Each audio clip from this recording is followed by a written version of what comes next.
Assalamualaikum warahmatullahi wabarakatuh. Waalaikumsalam. Alhamdulillah, alladzi waffaqana li tariqil huda war rasyad, faja'alana fi dari da'wa wal irsyad. Salatu wassalam ala maulana Muhammadin, qudwatina fid da'wah wal irsyad, wa ala alihi wa sahbihi alladzina jahadu fid da'wah wal irsyad, fafazu fid dunya wal ma'ad. Amma ba'd. Anda Gerutta yang kami muliakan, para hadirin wal hadirat al-mukarramun sekalian yang diberi kesempatan dan kesehatan bersama kita pada malam hari ini, yang mana insya Allah akan kembali kita lanjutkan pengajian kita akan kitab Ayyuhal Walad oleh Al-Imam Al-Ghazali. Olehnya, mari kita mempersilahkan kepada Andre Geruta untuk melanjutkan kajian kitab kita. Al-an, pada tafadhal. Mashkura ya Syekh. Bismillahirrahmanirrahim. Alhamdulillahi rabbil alamin. Wassallallahu wasallam ala rasulillah sayyidil mursalin wa ala alihi wa sahbihi ajma'in. Wa hasbunallahu wa ni'mal wakil. Wa la hawla wa la quwwata illa billahil aliyyil azim. Allahumma barik lana fi majlisina hadza waj'alhu muhatan bil khairati wal anwari wal barakat. ووفقنا لصالح الأعمال والأخلاق برحمتك يا أرحم الراحمين. اللهم املأ قلوبنا بأنوار محبتك ومعرفتك، وأسرارنا بأنوار مشاهدتك، وعقولنا بأنوار التفكر والفهم عنك، ونفوسنا بأنوار التزكية، وأجسادنا بأنوار الاستقامة على الطاعة والخدمة، وزواتنا بالتحقق بنور العبودية برحمتك يا ذا الجلال والإكرام ويا أكرم الأكرمين. Alhamdulillah, malam ini kita lanjutkan pengajian kita yang terkait dengan kitab Ayyuhal Walad, satu karangan atau nasihat yang khusus dibuat oleh Imam Al-Ghazali. Dan malam ini kita sudah sampai ya, pada halaman berapa ya? Halaman 42. Ya. Di halaman 42 ini masih lagi terkait dengan nasihat supaya kita ini di dalam mencari ilmu, yang paling penting juga adalah mengamalkan ya, ilmu yang kita pelajari itu. Malam ta'mal, ini hari ini, malam ta'mal lam tajidil ajra. Ya.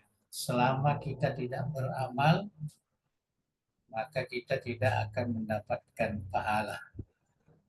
Ya, jadi hanya sekedar menuntut ilmu itu, ya, walaupun ada banyak hadis juga tentang pentingnya menuntut ilmu, tapi yang paling penting di sini menurut Imam Al-Ghazali, nasihat kepada muridnya, malam ta'mal lam tajidil ajra. Artinya selama kamu tidak beramal, kamu tidak akan mendapatkan pahala. Itu satu statement awal. Ayyuhal walad. Kemudian diteruskan riwayat. Ya, Imam Ghazali suka, karena ini kan sifatnya dakwah. Ya, supaya menarik dakwah itu ada riwayat-riwayatnya lah. Pendekatannya pendekatan khitabi. Namanya dalam dalam ilmu dakwah. Ya, pendekatan khitabi. Hukia, nah ini satu hikayat namanya. Ya, ada hikayat. Anna rajulan, ini dihikayatkan oleh Imam Ghazali bahwa ada seseorang fi Bani Israel, ya, di kalangan Bani Israel. Artinya ini cerita awal dulu. Ya, Bani Israel abadallah ta'ala sab'ina sanatan. Ya, telah beribadah kepada Allah selama 70 tahun.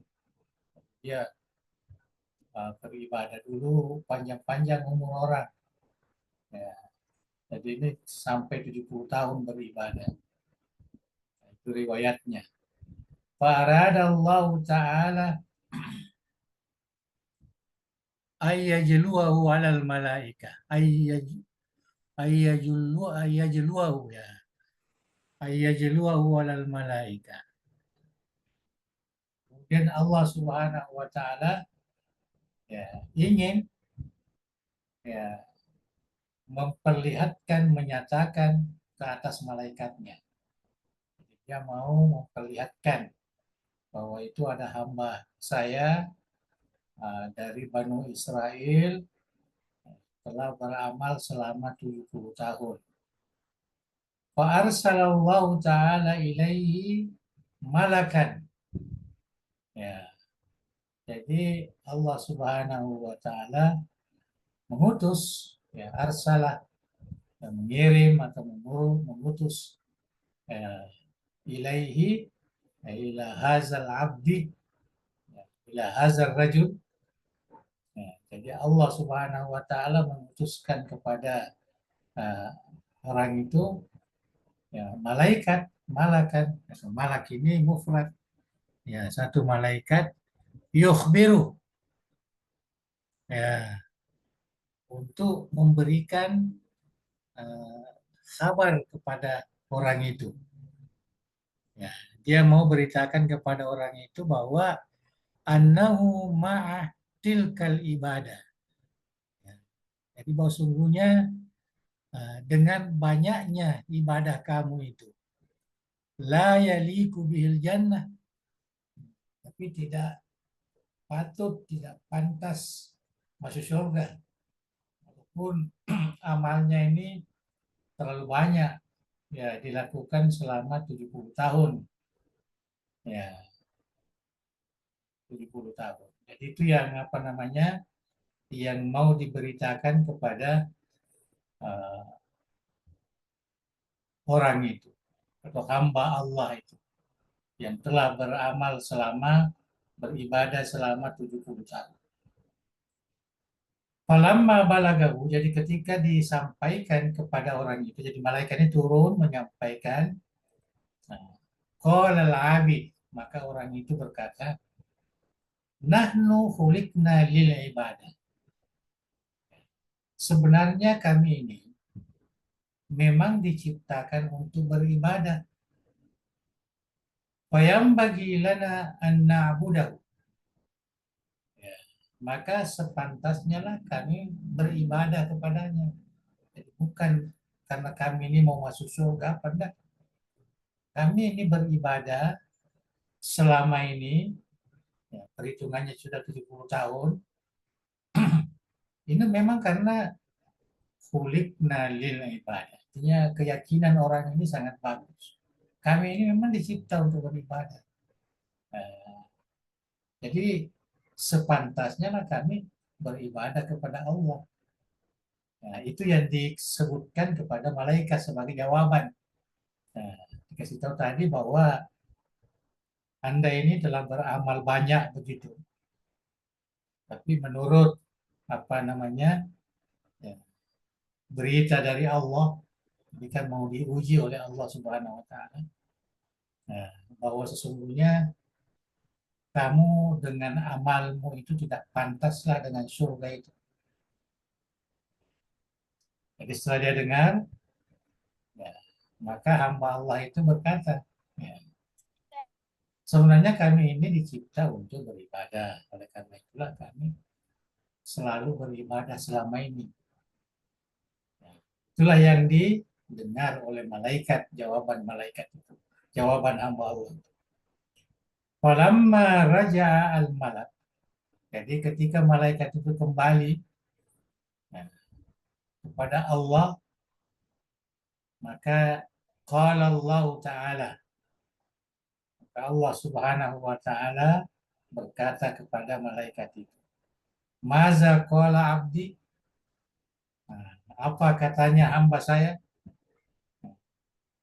Qala, malaikat menjawab, ilahi, wahai Tuhanku, anta a'lamu bima qala al-abd. Tentu kamu lebih mengetahui apa yang dikatakan. Tidak perlu saya sampaikan, kamu lebih mengetahui. Ya, walaupun saya yang hadir, ya, tapi kamu tahulah. Nah, kalau hamba itu hanya mengatakan khuliqna lil ibadah. Yang bagi lana an na'budu. Jadi itu jawabannya. Nah, jadi malaikat mengatakan tentu Allah lebih mengetahui jawabannya. Wa qala Allah Ta'ala, maka Allah menjawab malaikat itu, izan. Nah, oleh sebab itulah huwa lam yu'rid an ibadatina. Nah, jadi orang ini, hamba ini, ya dia tidak Kode itu apa mah namanya apa tulis?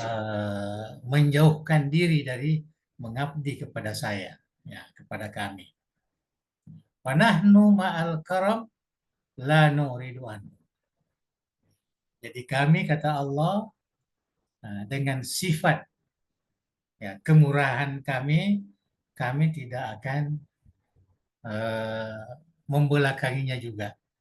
Ya, kami tidak akan menjauhkan diri dari orang itu. Ishhadu, ya, saksikanlah, ya malaikati, wahai malaikatku. Inni kad gafartu lahu. Saya telah mengampuninya. Jadi ini satu riwayat, ya. Nah, satu riwayat. Jadi ada juga di dalam apa namanya kitab yang biasa kita baca di pesantren itu Irsyadul Ibad. Ya, hampir sama ini juga mungkin uh, Syekh Zainuddin, pengarang kitab Irsyadul Ibad itu mengambil dari sini. Ya, jadi cuma ada tambahan sedikit bahwa orang itu merasa bangga lah, nah, bahwa dia sudah melaksanakan ibadah begitu banyak, beramal, ya, jadi merasa bahwa saya ini patutlah masuk surga. Tapi setelah datang malaikat menyampaikan, kamu tidak layak itu. Ya, kalau prinsipmu seperti itu. Ya, jadi dia jawab, ya kami sebenarnya beramal, ya karena itulah tujuan kami dicipta. Artinya betul-betul dia ikhlas, ya melaksanakan ibadah, ya selama hidupnya.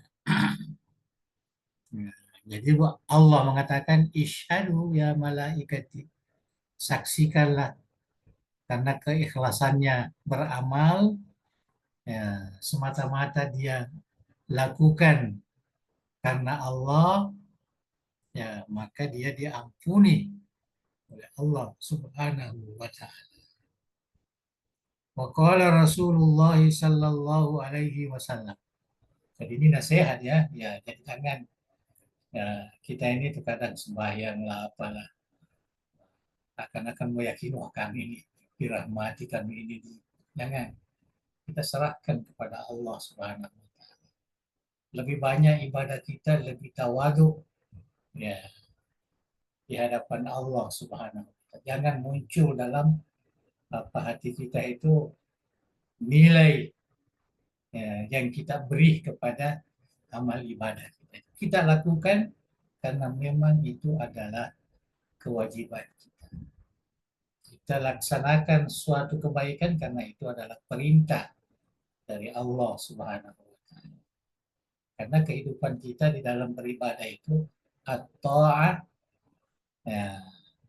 ketaatan itu harus dilaksanakan dan harus meninggalkan yang dilarang. Jadi dua itu, melaksanakan yang diperintahkan, meninggalkan apa yang dilarang. Atau istilah dalam Al-Quran, wa ma atakumur rasulu fakhudu wa ma nahakum anhu fantahu. Itu merupakan asas keyakinan kita ketika kita beramal. Jadi jangan sekali-kali kita iktimad kepada amal ibadah kita. Walaupun amal ibadah ini sangat dianjurkan, tetapi jangan iktimad. Apa namanya iktimad? Artinya kita menganggap bahwa amal inilah yang akan membawa kita kepada rahmat Allah atau kepada surga. Tidak, itu semata-mata kita lakukan karena itu adalah tanda kami sebagai hamba. Al-ubudiyah lillahi subhanahu wa ta'ala. Wa qala Rasulullah sallallahu alaihi wasallam, dan sabda Rasulullah sallallahu alaihi wasallam, hasibu anfusakum qabla an tuhasabu. Muhasabalah. Artinya selalu mengoreksi, melihat diri kita, namanya hisab, menghitung. Artinya kita selalu melihat qabla an tuhasabu, sebelum kamu nanti dihisab. Kita nanti akan dihisab, jadi sebelum itu kita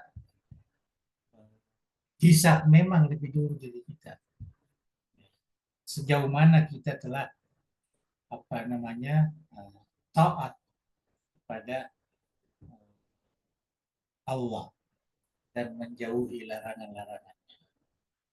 Sejauh mana kita mengikut panduan yang telah diberikan oleh Rasulullah dan menjauhi segala yang ditegak atau dilarang. Namanya hasibu anfusakum qabla an tuhasab. Sebabnya Shahihul Kitab Imam Ghazali ini membuat satu semacam sembahyang sholatul awwabi, yaitu antara maghrib dengan isya, sekurang-kurangnya 6 rakaat, kita sembahyang sunnah. Itulah kita muhasabah. Kita melihat mulai dari terbit fajar tadi ini, mana yang lebih banyak kebaikan daripada keburukan kita. Kalau ada kebaikan, kita bersyukur kepada Allah. Dan kalau ada kejahatan, kita istighfar, memohon ampun kepada Allah.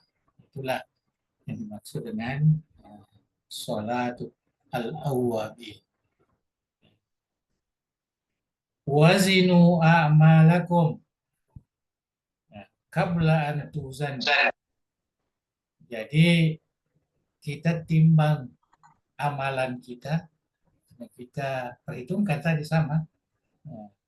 Kita timbang memang sebelum nanti ditimbang di hari kemudian. Karena amal kita nanti akan ditimbang. Mana yang banyak kebaikannya. Amma man sakulat mawazinu wa huwa fi isyatin radiyah. Wa amma man khaffat mawazinu Ya, jadi ada di dalam Al-Quran disebutkan seperti itu ya, sebagai nasihat. Ya, jadi Imam Ghazali menyatakan nasihat ini hasibu anfusakum qabla an tuhasabu wazinu a'alakum qabla an tuzan.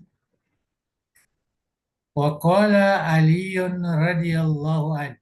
Ya, Imam Ali karramallahu wajhah radhiyallahu an, man zanna annahu bidunil jahdi yasil wa huwa mutamannin. Ini nasihat yang diambil dari perkataan Sayyidina Ali ibn Abi Thalib ya radhiyallahu. Barang siapa yang menganggap manzonna, barang siapa yang menganggap bahwa tanpa kerja keras, tanpa amalan ya yang banyak, yasil ya boleh sampai, kita boleh sampai mendapatkan rahmat Allah, ya, boleh sampai mendapatkan surga. Jadi kalau ada yang mengira, yang menganggap bahwa tanpa kerja keras kita boleh berhasil, bahwa mutamannin, ya orang itu berangan-angan. Istilah yang sering juga ya, dikatakan oleh penceramah-penceramah kita. Jadi kalau ada orang optimis ya, akan berhasil tanpa kerja keras, nah itu orang mutamanni namanya. Artinya orang yang berangan-angan. Wa man zanna annahu bibazlil jahdi yasil wa huwa muta'annin. Jadi kebalikannya, kalau dia ya, merasakan bahwa dengan ya, merasakan kerja keras, ya, melakukan kerja keras, nah, dia bisa sampai, ya, itu adalah muta'annin. Artinya dia itu punya ya, harapan yang benar, bukan angan-angan. Satu ta'anni, satu pengharapan yang bagus. Jadi di sini Sayyidina Ali memberikan nasihat kita bahwa sepatutnya kita ini jangan sekali-kali menganggap ya, bahwa kita ini bisa mendapatkan sesuatu rahmat dari Allah ya tanpa kerja keras, tanpa amalan yang apa namanya yang positif. Ya, tapi justru kita harus meyakini bahwa kerja keraslah yang dapat membawa kita untuk mendapatkan rahmat Allah. Kerja keras artinya mengamalkan ya apa yang kita ketahui, mengamalkan perintah-perintah Allah dan menjauhi larangannya. Itu Sayyidina Ali. Wa qala Al-Hasanu rahimahullah. Nah, dan berkata Sayyidina Hasan. Sana Hasan ini Hasan Basri siapa? Mungkin nanti di bawah ada disebutnya.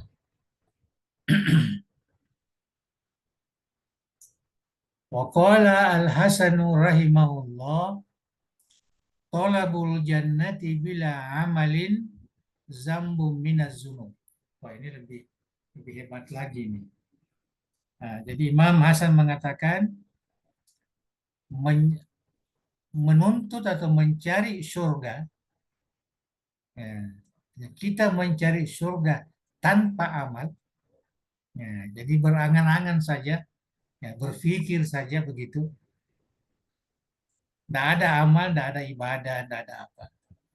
Itu sebenarnya zambu minaz zunub, itu termasuk dosa. Ya, jadi kalau ada orang selalu mudah-mudahan saya bisa masuk surga, tapi tidak ada ibadah, tidak ada apa, ya, maka itu adalah zambun minaz zunub. Jadi kita tidak boleh berangan-angan ya masuk surga tanpa beramal. Waqala alimun. Ya, seorang ulama berkata, al-haqiqah tarku mulahazatil amal. Yang dimaksud dengan haqiqah itu, ya, haqiqah amal, ya, artinya meninggalkan atau menjauhi daripada mulahazatil Itu passwordnya itu abrad. tarku mulahazatil amal. Kita tidak melihat bahwa amalan inilah yang nanti membawa saya kepada surga. Tidak melihat itu. Walaupun kita kuat dan bekerja. Wala tarkul amal, begitu juga. Bukan karena saya meninggalkan amal ini maka saya masuk surga. Tidak. Itu adalah hakikat yang perlu diyakini. Ya, seorang hamba beramal ataupun tidak beramal, jangan menganggap bahwa itulah yang membawa kepada ridha Allah. Jadi kita tidak boleh mulahazatul amal. Artinya menganggap amal inilah yang membawa saya ya ke surga.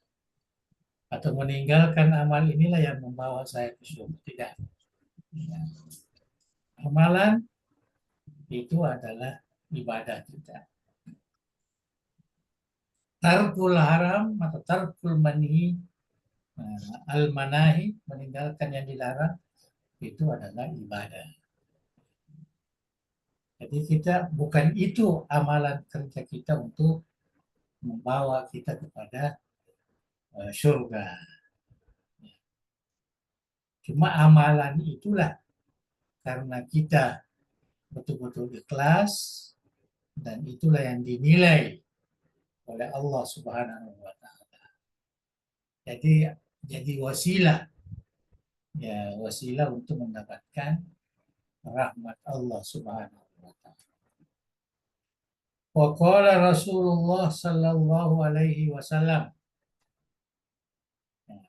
dan sabda Rasulullah sallallahu alaihi wasallam, al-kayyis, ya, orang yang pandai, yang cerdas, mandana nafsah, ya, artinya yang bisa menguasai nafsunya.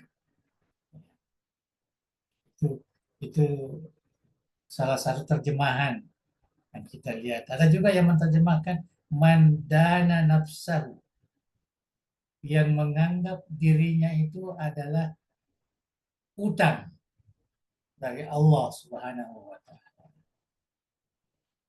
Artinya seakan-akan dirinya itu adalah pinjaman dari Allah dan harus dikembalikan dalam keadaan baik. Wa amila lima ba'dal maut, dan beramal ya, adalah untuk manfaat setelah meninggal. Bukan beramal untuk kehidupannya di dunia ini. Jadi beramal supaya amalannya itu bermanfaat untuk setelah nanti meninggal dunia.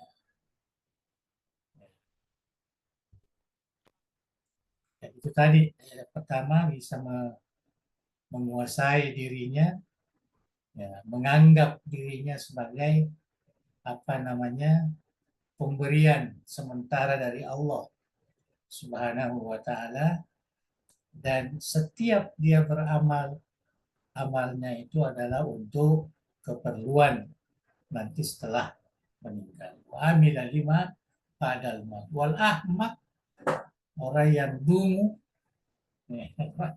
yang bodoh, manittaba nafsahu, hawa, yang mengikutkan nafsunya pada hawa nafsu. Artinya dia mengikuti hawa nafsunya.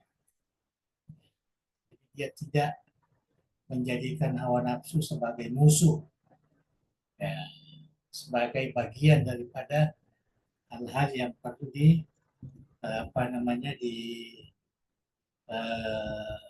dikuasai. ya, dikuasai. Nah, jadi manittaba'a nafsahu hawaha ini kebalikan daripada mandana nafsah wa tamanna ala Allah. Orang yang bodoh ini terus selalu berangan-angan ya, pada Allah. Saya ini dirahmati oleh Allah. Nah, saya ini pasti dimasukkan dalam surga dan sebagainya. Selalu berangan-angan, padahal dia tidak beramal. Ataupun beramal, tapi selalu berangan-angan. Itulah orang al-ahmak. Jadi Rasulullah di sini memberikan ya nasihat ya, supaya jadilah orang yang al-kayyis, ya, yang bisa menguasai ya, hawa nafsunya, tidak terpengaruh dengan hawa nafsunya, dan setiap amalannya untuk kebaikan ya, dunia akhiratnya, ya, terutama 5 ba'dal maut. Artinya semua amal-amal ibadah yang dia lakukan itu adalah sesuai dengan tuntunan ya ajaran agama kita. Sedangkan al-ahmak ya kebalikan dari tadi, namanya berangan-angan, tidak beramal, dan hanya menuruti hawa nafsunya. Itulah nasihat. Ya, kita baca sedikit lagi ya. Ya, kita baca sedikit. Kam min layalin. Nah, ini semua nasihat ini. Kan min layalin ahyaitaha bitikraril ilmi wa mutalatil kutub. Betapa banyak ya malam yang kamu gunakan ya dengan mengulangi ilmu pengetahuan dan mutalaah kitab-kitab. Wa haramta ala nafsikan nauma. Ya, sehingga kamu haramkan diri, maksudnya tidak mau tidur lagi. Ya, karena kita sibuk ya dengan membaca ilmu mutalaah kitab. La a'lamu ma kanal ba'isu fi. Ya. Saya tidak tahu apa yang ya memotivasi kalian ya melakukan itu. Jadi ada pertanyaan di situ. Kalau yang memotivasi kita itu ya semata-mata karena ingin menuntut reda Allah, ya bagus. Tapi kalau yang mendorong kita itu supaya jadi alim yang terkenal, yang mau dikatakan hebat di mata manusia, maka rugi. Itu nasihat. Kamil layalin ahyaitaha bitikraril ilmi itu wa haramta ala nafsika naumah la alamu ma kana al-baisu fi. Ya, kemudian diteruskan in kana nabiyuka naila in kana niyatuka naila aradi dunia. Jadi kalau niatmu itu waktu melakukan tadi yang di atas ini ya sampai tidak tidur semalaman mencari ilmu, kalau niatmu itu untuk mendapatkan aradat dunia, mendapatkan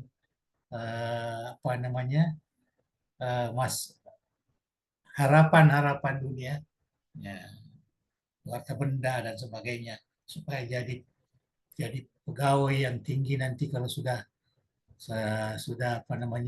sudah dapat ilmu, sudah dapat ijazah dan sebagainya. Nah, wajazah bahu tamiha, dan yang menarik kita adalah manfaat dunia tadi itu. Ya, futuamia ini artinya benda-benda yang terkait dengan dunia. Ya.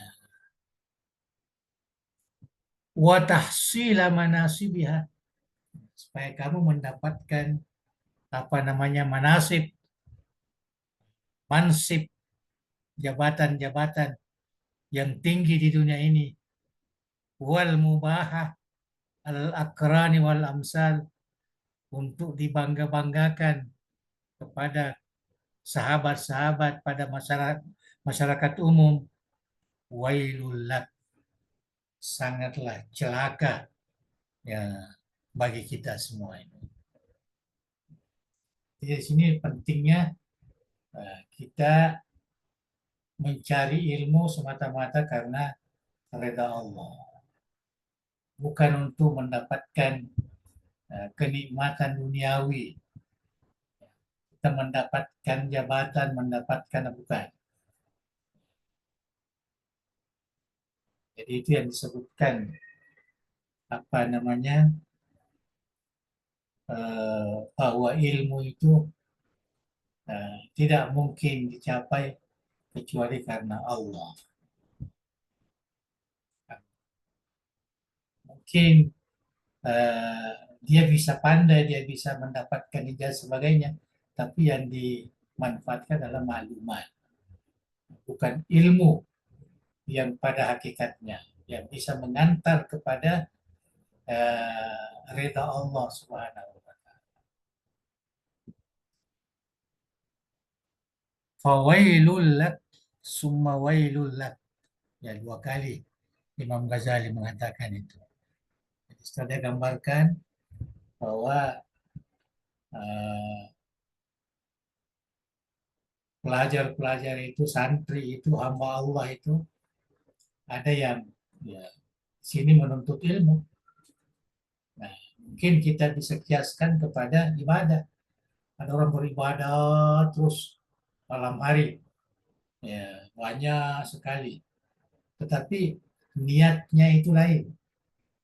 Ya, niatnya untuk dunia.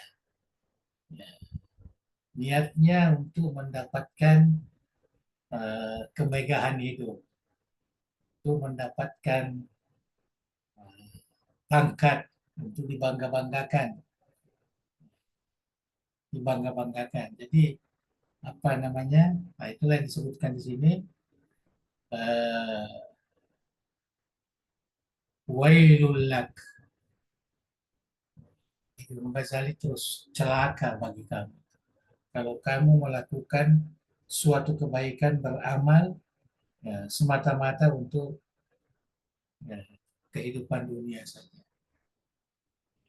Sepatutnya niat kita itu semata-mata menuntut redha Allah. Ada kayak ibadah, ada kayak menuntut ilmu. Ya, artinya semua kebaikan yang kita lakukan, niatnya itu adalah untuk limardhatillah, mendapatkan redha Allah Subhanahu wa taala. Wa in kana qasduka fihi ihya syariatin nabi. Tapi kalau niatmu itu untuk menghidupkan syariah Rasulullah, wa tahzib akhlakika, ya, supaya kamu bisa menghalusi, memperbaiki akhlakmu. Kasran nafsil ammarati bisu, kamu bisa menguasai ya, atau apa namanya ini, tidak terpengaruh dengan nafsu ya, yang banyak memerintahkan kepada kejahatan. Fatubalak summa tubalak, ya, alangkah bahagianya kamu, alangkah beruntungnya. Jadi tuba di sini ya lawannya wailun.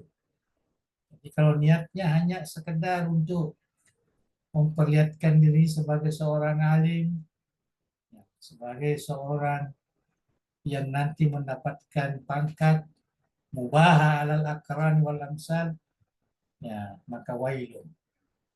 Tapi kalau tujuannya itu semata-mata untuk menghidupkan, banyak salah. Ada bukan? dia mau menghidupkan syariat, dia mau tahzib al akhlak, ya, menghalusi, memperbaiki akhlaknya dan menahan hawa nafsunya. Dia tidak terpengaruh dengan hawa nafsu. Jadi dia menuntut semua itu tujuannya untuk di situ. Fatubalak summa tubalak. Ini penting, ini diketahui oleh ya, orang-orang yang beramal, orang-orang yang menuntut ilmu, ya beramalnya memang dia ada apa pekerjaannya umpamanya. Jadi di sini kita diberikan pengajaran bahwa apapun yang kita lakukan itu adalah semata-mata menuntut ridha Allah supaya dapat kita memperbaiki akhlak kita dan tidak terpengaruh dengan hawa nafsu kita. Walakad sodaka mangqala. Ya, jadi sungguh, ini syair ini ya. Sungguh benar. Ya, ahli syair yang mengatakan saharul uyuni li ghairi wajhika dha'i'un. Jadi mata yang apa namanya itu yang sahar, yang berjaga, tidak tidur di malam hari. Nah, tapi tujuannya bukan karena redamu, li ghairi wajhik, maka itu sia-sia. Apapun pekerjaan kita yang kita lakukan li ghairi wajhillah, ya bukan karena ridha Allah, maka itu adalah dha'i. Wa buqa'uhunna li ghairi faqdika batilu. Dan tangisan mereka, ya, bukan karena ketiadaanmu, ya, tiada apa namanya yang dia cintai itu, maka itu adalah batil. Artinya kalau apa namanya mata kita ini menangis, ya, tapi tangisannya itu bukan karena ya kematian seseorang, kesedihan, karena Allah, maka itu sebenarnya batil, hal yang sia-sia, tidak ada ya, gunanya ya, tangisan seperti itu. Jadi ini syair ini menjadi nasihat bahwa apapun yang kita lakukan, di situ dikatakan saharul uyun, ya, artinya mata yang tidak tidur, artinya yang beramal banyak. Itu apa namanya majaz. Ya. Ya. Banyak beramal di malam hari kah, di siang hari kah, tapi bukan karena ridha Allah, maka itu sia-sia. Itu sia-sia. Begitu juga tangisannya, artinya amalan yang dia lakukan ya bukan karena semata-mata ridha Allah, maka itu batil. Jadi sama semua. Ya, saya kira ini nasihat. Ya, nanti kita akan sampai di sini saja. Jadi kita baca ini.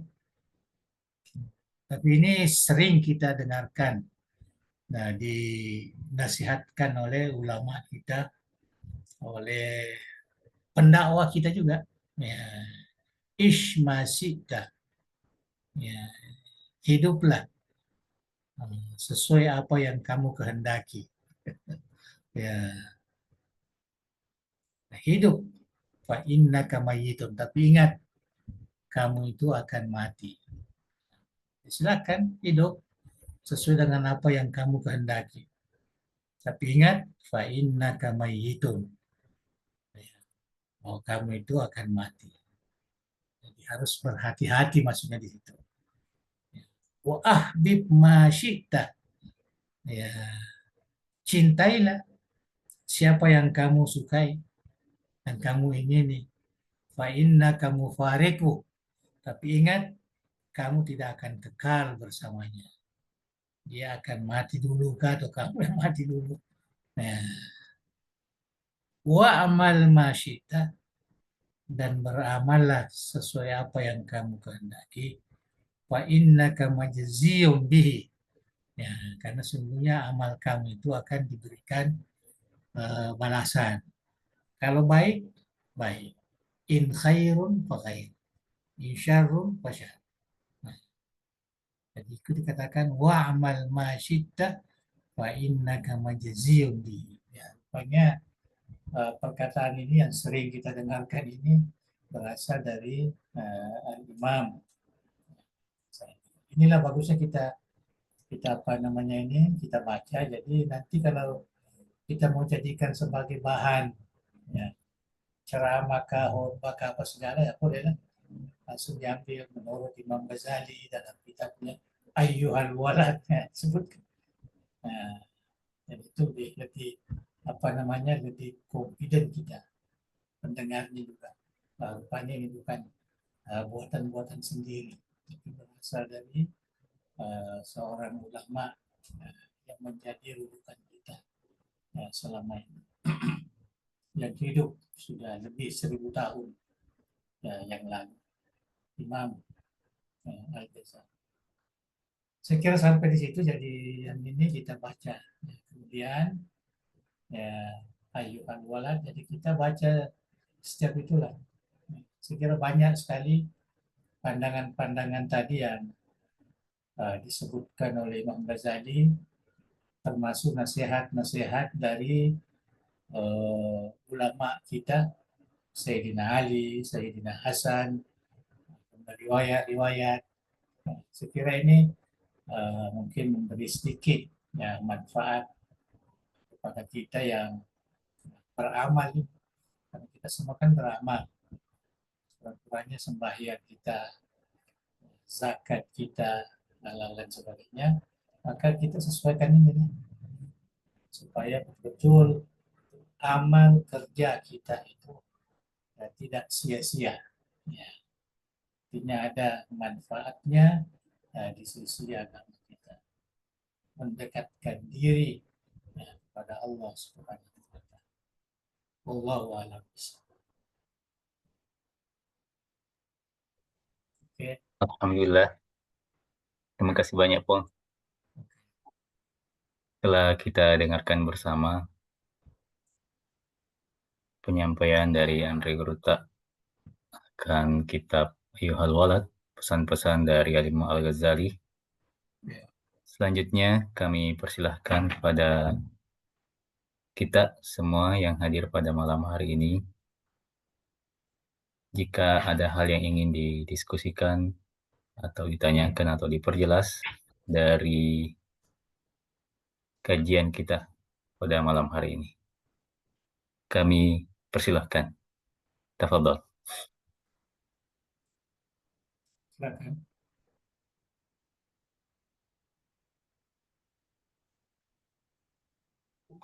Kembali kami beri kesempatan kepada para hadirin wal hadirat sekalian.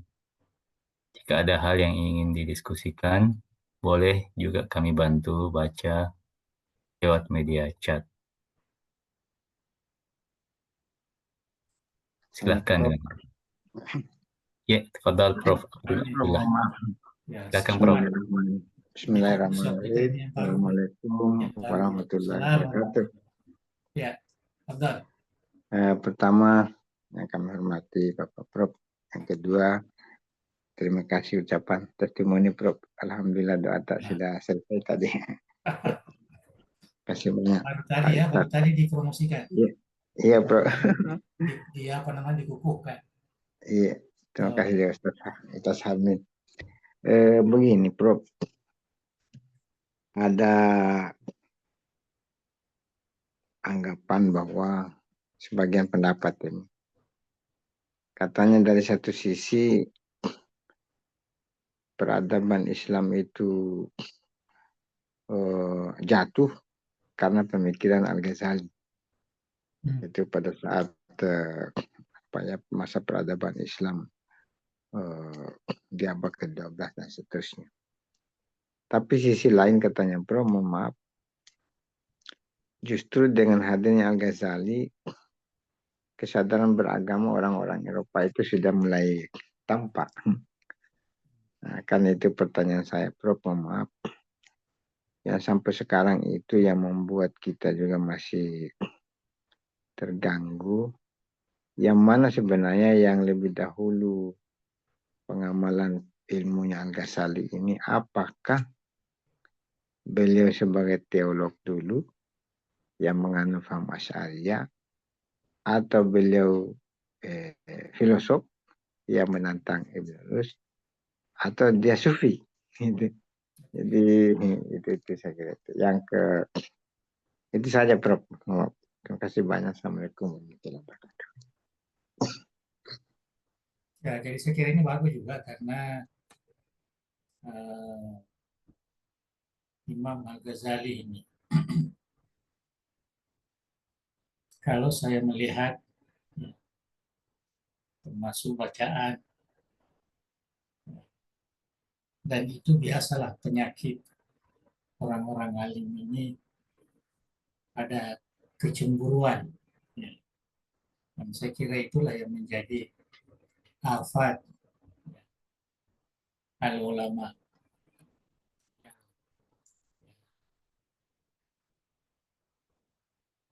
Ada tanggapan-tanggapan yang negatif. Tapi kalau kita lihat, itu semua sudah terjawab sebenarnya. Dan ulama-ulama kita banyak yang sudah melihat. Dan yang jelas, ya, kitab-kitab Imam Al-Ghazali sekarang ini, yang ratusan itu, yang kita kenalkan yang paling besar ini Ihya Ulumuddin, syarah oleh ulama, itu sampai sekarang menjadi rujukan. Itu menjadi rujukan.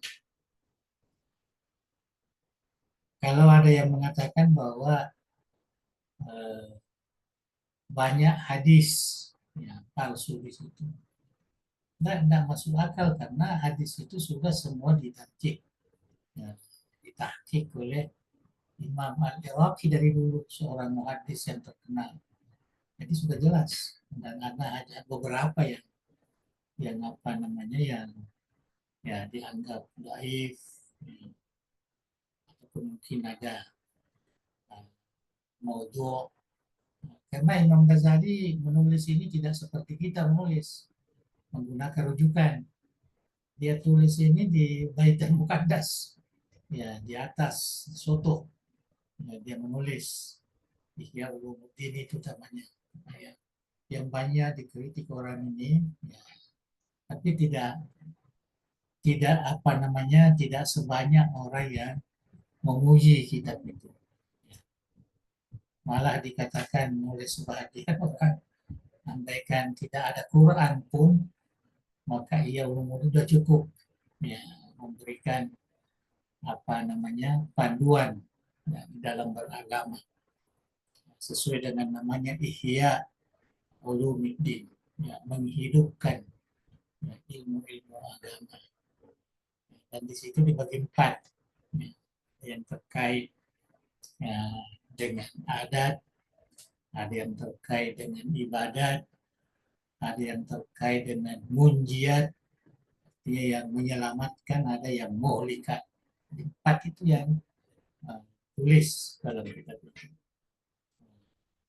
Dalam berjilid-jilid, saya lihat kalau di internet itu ada yang cuma satu jilid saja, jadi 2000 halaman namanya. Di situ ada juga yang dibuat secara berjilid dan sudah ditahqiq, ya, sudah ditahqiq oleh ulama-ulama sekarang, ya, dengan baik karena masih menjadi rujukan, ya, saya menjadi rujukan terutama perguruan-perguruan tinggi yang terkenal lah, Azhar, ya, Kirawan di Maroko, Zaituna di Tunis, umpamanya. Artinya universitas Islam yang terkenal ini dari dulu lagi, maka buku itu menjadi, ya. Jadi tadi disebutkan Imam Ghazali ini adakah dia filsuf, adakah dia mutakallim, adakah dia fakih dan sebagainya. Kita di Azhar itu menganggap Imam Ghazali sebagai mausu'i. Ya. Artinya dia bisa memberikan penjelasan dari semua ilmu. Itu sebabnya Ihya Ulumuddin, menghidupkan semua ilmu yang terkait dengan agama. Dan malah kalau kita lihat ya, kitab-kitabnya yang paling menonjol itu adalah fikihnya sebenarnya, fikih Imam Asy-Syafi'i.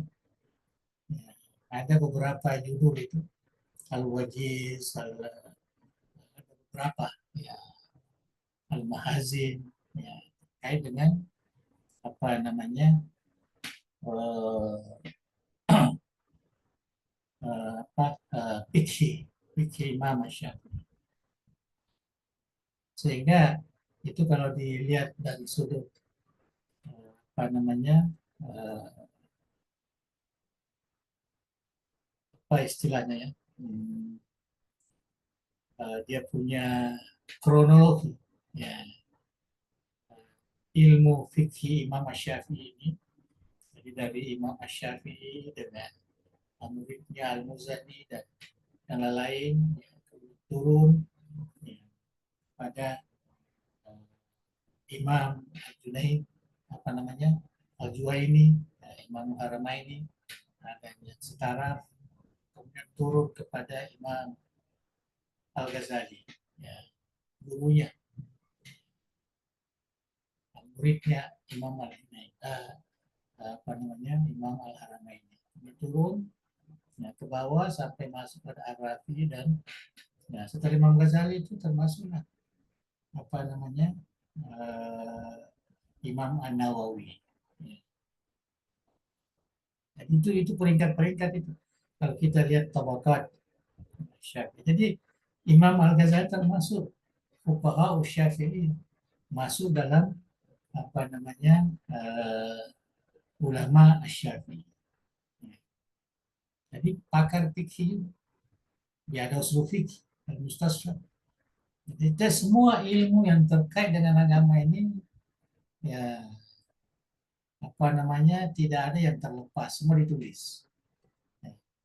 Kita baca Al-Munqidh min ad-Dhalal, lihat di situ ilmu-ilmu yang dia kuasai, yang dia pelajari, itu akan ada semua disebutkan di situ. Jadi itu Imam Ghazali. Jadi kalau menurut saya, bacaan saya dan melihat pandangan ulama, artinya sulit untuk mendapatkan orang yang setara ya dengan beliau itu dari sudut kepahamannya terhadap ya, ajaran Islam ya, dan yang lain. Ya. Bukan hanya Islam, kita lihat tadi disebutkan ya, falsafah. Beliau itu dalam mempelajari falsafah ya enggak langsung kritikannya ke falsafah, enggak. Dia tulis dulu Maqasidul Falasifah. Riwayat itu ada dua apa namanya, ada 2 tahun belajar. Baru dia tulis Maqasidul Falasifah. Setelah itu barulah ditulis ya, seakan-akan kritikan Tahafutul Falasifah. Kami waktu belajar tentang falsafah Islam, guru kami itu diajar, saya masih ingat namanya, karena saya sangat tertarik dulu cara memberikan pelajaran Syekh Muhyiddin As-Safi namanya. Dia mengatakan orang yang belajar falsafah Islam, kalau tidak menguasai 3 kitab itu, dia sebut 3. Nah, yang pertama apa namanya Maqasidul Falasifah. Yang kedua Tahafudul Falasifah, dan yang ketiga Ibnu Rushd Tahafud. Baca semua ini. Ya, harus dibaca, dikuasai, ya barulah kita punya apa namanya rasid ilmu yang terkait dengan falsafah Islam. Kalau enggak itu enggak terlalu kuat. Dan pertentangan antara judul buku yang ada ditulis oleh Ghazali, kemudian beberapa abad kemudian ditulis oleh Ibnu Rushd tahafut itu bukan seakan-akan berlaga kita pemikiran itu, bukan ya, saling menyempurnakan ya, saling menyempurnakan. Jadi bagi saya dulu memang waktu saya masih di Indonesia menganggap bahwa Imam Ghazali ini dia merusak falsafah. Ya, dia anti falsafah. Tidak. Dia hanya melihat mana kira-kira yang tidak sesuai dengan ya, ajaran asas dalam Islam ini. Kita lihat tahakutul falasifah itu. Yang dia kritik kan hanya tiga hal saja. Ilmu Allah yang juz'i, kemudian apa namanya, ada tiga lah, ya, saya sudah lupa itu. Saya kuasa betul dulu, ya ada tiga hal itu yang jadi sedikit. Datang apa namanya Ibn Rushd, bukan tahafut sesuai dengan makna kitab itu, melengkapi apa yang disebutkan oleh namanya Imam Ghazali. Jadi itu sebabnya kita katakan maka beliau juga adalah filsuf ya, Islam, ya, filsuf Islam. Tentu dalam apa namanya percaturan pemikiran ini ya adalah ya tentu umpamanya ada pemikiran yang berbeda. Ibnu Taimiyah umpamanya dia kritik Imam Ghazali karena dialah yang memasukkan mantik Aristo di dalam Islam. Ya, jadi ya, muncullah kitabnya Naqdul Mantiqiyin dan sebagainya. Tapi itu kan hanya sebagai pertentangan pemikiran yang terkait dengan ilmu. Bukan bermakna Imam Ghazali salah total, bukan, atau Ibnu Taimiyah yang salah total, bukan. Nah, tapi itu adalah perbincangan. Nah, itulah sepatutnya sampai sekarang ini harus dihidupkan. Ya, perbincangan seperti itu. Ya. Jangan masing-masing ya, apa namanya, padahal sepatutnya ulama dulu itu kritikannya satu sama lain adalah menyempurnakan ya, ilmu. Jadi Imam Ghazali itu dia adalah fakih, dia adalah mutakallim, ya kitab-kitab ini saya banyak sekali apa namanya merujuk ya, Imam Ghazali itu dan kritikannya sangat cantik sekali. Metodologi kritikan kepada Batiniyah ada, ya, kepada Masihiyah ada. Ya, jadi banyak sekali dan kritikannya sangat, metodologinya itu ya, cuma sayangnya tidak dikembangkan lah oleh umat Islam. Ya, sepatutnya dikembangkan. Ya, ini. Nah, ini tidak akan habis ini. Jadi mudah-mudahan ya, ini sebagai langkah awal kita yang belajar ini ya harus itu jangan apa namanya sekedar ya melihat judul bukunya ataupun mendengarkan dari pembicaraan orang Anda, kita langsung membaca. Karena alhamdulillah kitab-kitab Imam Ghazali ini ya, sungguh sangat banyak. Walaupun ada sebagian yang sudah hilang, tapi kebanyak. Beda dengan Abu Hasan Asy'ari. Abu Hasan Asy'ari itu sedikit sekali ya bukunya yang tertinggal. Ya, banyak yang sudah hilang. Untungnya banyak murid-muridnya yang menulis pemikirannya. Jadi sampai sekarang masih. Tapi ya itulah ulama kita. Artinya banyak yang kitab-kitabnya itu hilang. Ya, malah ya ada yang apa namanya yang tidak ditemukan lagi ya asalnya. Itulah Al-Ghazali alhamdulillah lengkap. Ya, walaupun ada sebagian tapi lengkap dari sudut ilmu, semua ilmu yang ditekuninya. Fikih, kalam, atau ilmu akidah, nah, kemudian ilmu falsafah juga ada, kemudian apa namanya yang terkait ya dengan ilmu-ilmu tasawuf ini juga ya ilmu tasawuf. Cuma orangnya kalau mengatakan ya disangkanya Ihya Ulumuddin itu adalah rujukan yang paling apa namanya Imam Ghazali tersebut kan. Ya. Jadi kalau kita lihat Ihya Ulumuddin itu bukan buku tasawuf, tapi dia adalah buku ilmu yang terkait dengan seluruh ilmu Islam. Ada banyak bukunya yang lain. Ada Mizanul Amal yang terkait dengan tasawuf, macam-macam. Ya sudah dikumpul semua. Malah sekarang ini ulama di Azhar itu ingin menunjukkan bahwa Imam Ghazali itu dalam hadis. Ya, banyak hadis yang dihafal karena dia lihat Ihya Ulumuddin itu semua dalam kepalanya, atas kepalanya dia tulis beberapa hadis, ya, berapa ribu hadis yang ada di dalam ya, Ihya Ulumuddin. Jadi itulah sebabnya saya pilih, ya, karena saya anggap ya, itu ulama kita yang masih ya, diterima banyak, ya kecuali ada pemikiran-pemikiran yang sedikit ya, tidak sesuai tapi tidak berdasar juga ya kritikan-kritikannya terhadap Imam Al-Ghazali. Imam Al-Ghazali. Sedangkan yang banyak mengkritik ulama itu Ibnu Taimiyah. Ibnu Taimiyah itu tidak banyak mengkritik Imam Ghazali. Yang dia kritik itu tadi mantik Aristo itu dimasukkan. Mi'yarul ilmi itu dianggap itu mantik Aristo. Tapi itu bukan tujuannya untuk menganggap bahwa itu salah, enggak. Dia ingin supaya umat Islam ini mempunyai mantik tersendiri yang dikaji dari Al-Quran. Padahal Imam Ghazali sudah punya mizan, ya, Al-Qistasul Mustaqim itu. Sudah ada bukunya. Itu tentang apa namanya mawazin fil Quranil Karim. Cuma Ghazali ini tetap menganggap bahwa teori yang sudah dikembangkan oleh Aristo tidak bertentangan dengan apa yang ada di dalam ya, ajaran agama Islam. Bisa kita manfaatkan.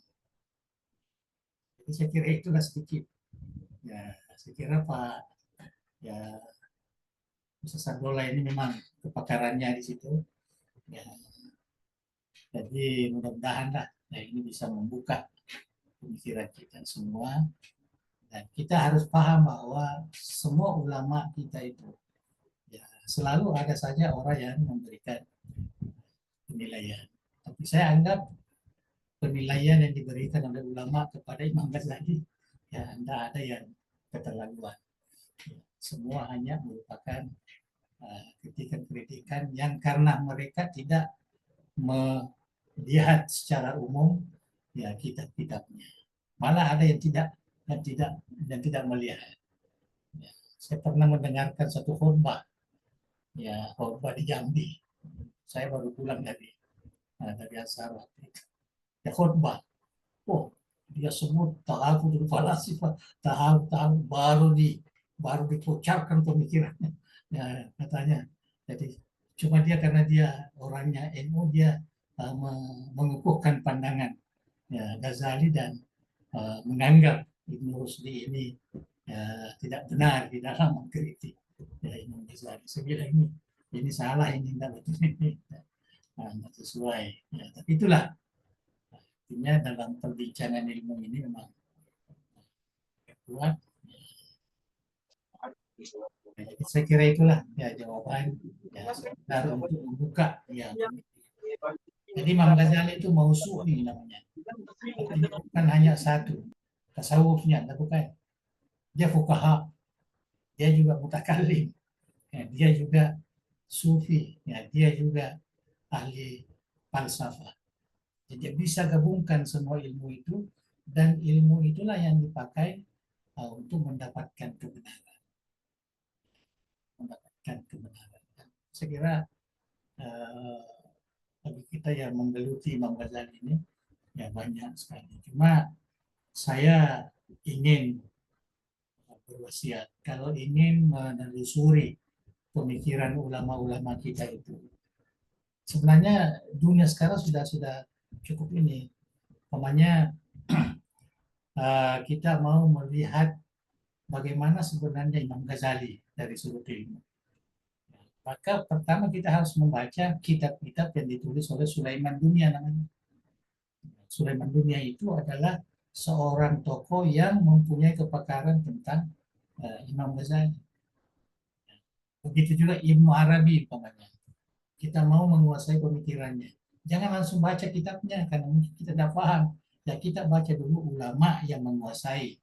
Ya, itu sudah ada semua itu. Ulama-ulama kita. Sudah ada. Ibnu Taimiyah juga begitu. Jangan langsung melihat kitabnya ada yang salah terus Ibnu Taimiyah, ya, kita baca dulu orang-orang yang menguasai. Yang disebut orang menguasai ini ya sekurang-kurangnya dia menulis PhD ya, di Timur Tengah tentang ya, ulama dan punya banyak apa namanya kitab yang ditulis tentang ulama itu seperti Sulaiman Dunia. Nah, Sulaiman Dunia itu memang banyak sekali kitab-kitabnya. Nah, kitab yang paling terkenal itu Al-Haqiqah itu Indal Ghazali. Itu paling terkenal itu kitabnya. Jadi kalau kita mau kita ambil dulu bukunya Sulaiman Dunia, kita baca tentang Ghazali barulah kita. Saya punya guru dulu mempunyai yang punya kepakaran tentang Ibnu Taimiyah. Namanya Dr. Helmi Sulaiman. Mustafa Helmi Sulaiman. Guru saya di Darul. Ini pakar tentang Ibnu Taimiyah. Jadi semua orang yang menulis tentang Ibnu Taimiyah yang dari barat, yang dari timur, yang apa, dia pasti datang kepadanya. Tanya karena memang dia tulis apa namanya tentang Ibnu Taimiyah banyak. Dan menurut pernyataannya waktu kami belajar sama beliau itu tidak ada satupun ya, tulisan dan penulisan tentang Ibnu Taimiyah ya, yang ada sekarang ini waktunya itu kecuali ada di sini.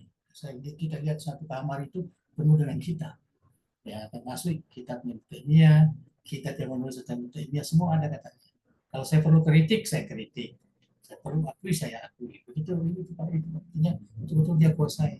Itu sebabnya kalau kita mau mengenal betul Ibnu Taimiyah, maka baca bukunya Mustafa Helmi Sulaiman. Termasuk saya juga dulu belajar asal beli saya tahu lah. Mereka inilah yang mengajarkan kita untuk mengetahui ya, keaslian seorang ulama yang terdahulu. Nah, ini sedikit apa namanya semacam kuliah lah ya. Jadi mudah-mudahan ini membuka ya, begitu luasnya ya, ilmu pengetahuan. Kita di sini membaca sebenarnya hanya inginkan berkahnya, nasihat sedikit ya, supaya ada yang bisa mendorong, memotivasi kita untuk apa namanya beramal, beribadah, beragama lah ya secara umum. Ya, supaya kita jangan itu saja apa yang kita sudah ya, pelajari dulu ya kita buka sedikit, kita baca langsung ya bukunya Imam Ghazali dan manfaatnya juga bagi kita yang biasa ceramah-ceramah ya bolehlah mengambil sebagai rujukan. Ya, sudah pastilah ya, Imam Ghazali mengatakan demikian dalam kitabnya Ayyuhal Walad. Bisa dibaca bahasa Arabnya, bisa dibaca terjemahannya. Saya kira cukup ya, terlalu panjang ini karena kebetulan yang dipertanyakan adalah saksiat penulis daripada kitab yang kita baca ini. Kasih Prof. Oke, kasih. Tapi mohon izin kami bacakan ada pertanyaan di chat Ya, dari Rahmat Hidayat. Bagaimana pandangan Andre Guruta terkait kitab fikih Sunnah Sayyid Sabiq? oh, Apakah bisa dijadikan rujukan? Tabib. sebenarnya saya Sabiq itu ulama ahli sunnah. Dia Azhari, dia orang Azhar. Dia menulis Fiqhus Sunnah itu artinya dia mengumpulkan sunnah, hadis-hadis yang terkait dengan fikih. Namanya dia katakan Fiqhus Sunnah. Ya, Fiqhus Sunnah. Sama dengan Bulughul Maram. Ya, Bulughul Maram kita kan sudah ada juga. Artinya Bulughul Maram itu adalah kumpulan hadis-hadis yang telah digunakan oleh ulama mazahib. Jadi mazahib ulama ada semua di situ. Ya, hadis-hadisnya. Jadi itulah sebabnya kita di dalam membaca Bulughul Maram itu terkadang ada yang berbeda dengan mazhab Syafi'i, ada berbeda dengan mazhab yang lain. Gitu juga Fiqhus Sunnah ini cuma menjadi masalah karena Fiqhus Sunnah ini terus diambil alih oleh jamaah yang menganggap bahwa hadis itu adalah ya sumber untuk memahami fikih dalam Islam. Nah, memang sumber, ya sumber, tetapi kita tidak boleh melepaskan diri daripada mazahib. Kalau kita mau benar-benar belajar fikih dalam Islam ini, kita harus melalui ya, pandangan mazahib ahli sunnah wal jamaah. Ya sekarang ini ya yang selalu kita sebut ada mazahibul arba'ah. Padahal bukan arba'ah saja, ya banyak lagi. Ada mazhab Zahiri, Auza'i, Tabari dan lain sebagainya. Dan ini semua masih ada kitab-kitabnya. Ya, ada kitab-kitabnya. Jadi ulama ahli sunnah di Azhar itu kalau dia ingin mengkaji fikih itu, dia tidak membatasi kepada 4 mazhab itu. Dia harus melihat juga mazhab yang lain, Tabari, Auza'i dan lain sebagainya. Ya, dia lihat semua itu. Ya. Tapi kalau terkait dengan ibadah dan muamalah yang tidak terlalu rumit ini, ya cukuplah dengan mazhab arba'ah. Malah kalau ibadah kita di sini, kita mau warga BDI, ya cukuplah dengan mazhab Syafi'i. Jadi itu saya katakan tadi. Jadi bagi saya, fikih sunnah ini asalnya bagus, baik. Cuma disalahgunakan oleh golongan-golongan tertentu sehingga mengakibatkan ini. Dan saya kira Sesari tidak tahu seperti itu. Dia sudah meninggal, baru bukunya disalahgunakan. Ya. Dan ada yang menganggap bahwa terkadang fikih sunnah ini dikaji sesuai dengan mazhab atau golongan yang dia kuatkan. Jadi saya kira itu bagi saya yang kita tahu artinya asal usul mazahib arba'ah utamanya ini, tidak apa boleh melihat ya, kajian di situ, karena di situ juga kita boleh melihat pandangan yang umum seperti saja dengan Bulughul Maram tadi. Ya. Kita tidak merujuk kepada Bulughul Maram untuk menentukan bagaimana ibadah yang benar Rasulullah SAW. Tak begitu.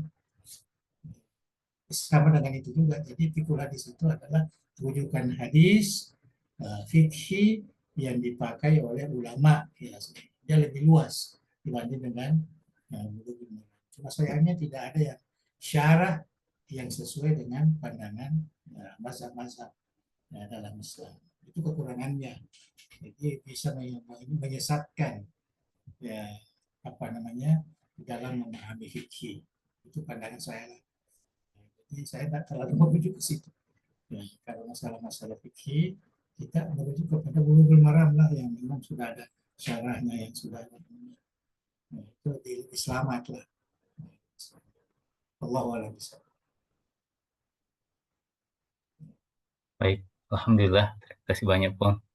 Ya. Terima kasih banyak kepada Ustadz Prof. Abdullah dan Ustadz Rahmat Hidayat. Selanjutnya, kita persilakan pada Andre Guruta untuk menutup pengajian malam ini dengan doa. Tafadhol ya. Bismillahirrahmanirrahim.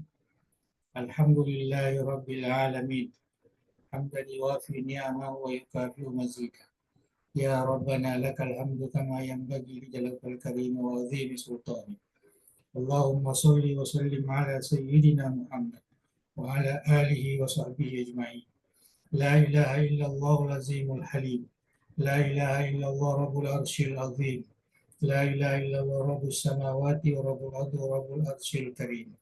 Ya hayyu ya qayyum bi rahmatika nastaghis. La ilaha illa anta subhanaka inna kunna minaz zalimin.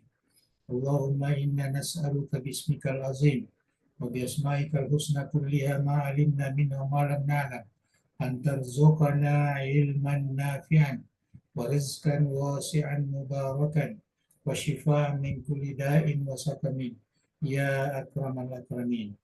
Allahumma ja'al jamiyata dari da'wati wal irsyad jami'an mubarakan wa jami'atan muwaffaqah بتخريج العلماء القانتين والدعاة المتقنين والمربين المخلصين، واجعلها منارا أريقا للعلوم الإسلامية وقلعة معمورة للمعارف الثقافية ومصدرا أصيلا للشرائع الدينية بمنهاج أهل السنة والجماعة يا ذا الجلال والإكرام.